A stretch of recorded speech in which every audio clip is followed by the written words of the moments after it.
Портфель құру бұл әр адамның өз қалауы. Дегенмен портфельде бәріне қажет болуы мүмкін қағаздар болады. Осыған орай бүгін біз сіздермен бірге табысыңызды қандай акциялармен қорғауға болатыны туралы әңгімелесеміз. Бұл Жусан инвестициялары. Сіздермен бірге Расыл Миразбек, ал кеттік.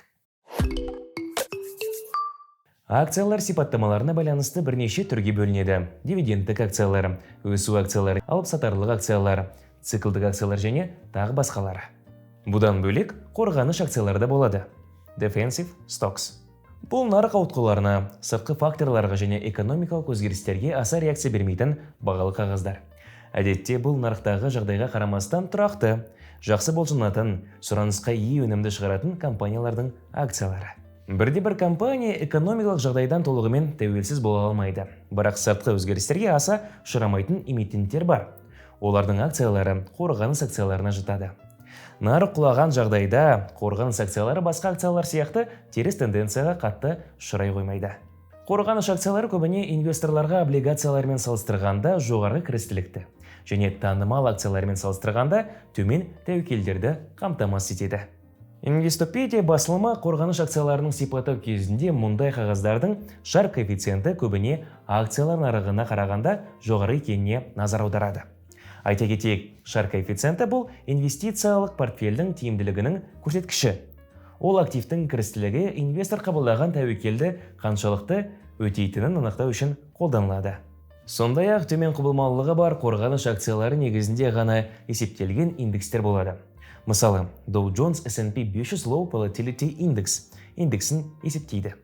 Ал MSCI қаржы агенттігі ақш-тың MSCI Defensive Sectors Index қорғаныш индексін шығарады. Бұдан басқа тек қорғаныш акцияларын қамтитын көптеген биржалық қорлар бар.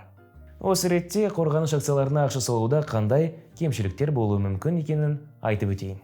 Қорғаныш акциялары бұл инвесторлер өсіп келе жатқан немесе бұқа нарығы кезеңінде алмайтын қағаздар. Себебі бұл жақсы табыс табуға болатын активтер емес. Қорғаныш акцияларының бағалары дағдарысқа ұшырамайды, бірақ экономиканың өсу кезінде ол акциялар көтерілмейді. Қорғаныш акцияларының белсенді өсімі байқалатын болса, онда ол экономикалық дағдарыстың бастапқы кезеңінде болады. Бұл инвесторлардың тәуекелі жоғары қағаздардың позицияларын белсенді сатуына және ақшаны төмен қағаздарға аударумен байланысты. Нәтижесінде акциялардың бағасы өседі. Қай акциялар қорғаныш акцияларына жатады? Мысалы, S&P 500 Low Volatility Index индексінің алғашқы ондығында PepsiCo, Walmart және Verizon сияқты компаниялар бар. Тізіммен мына жерде толық таныса аласыз.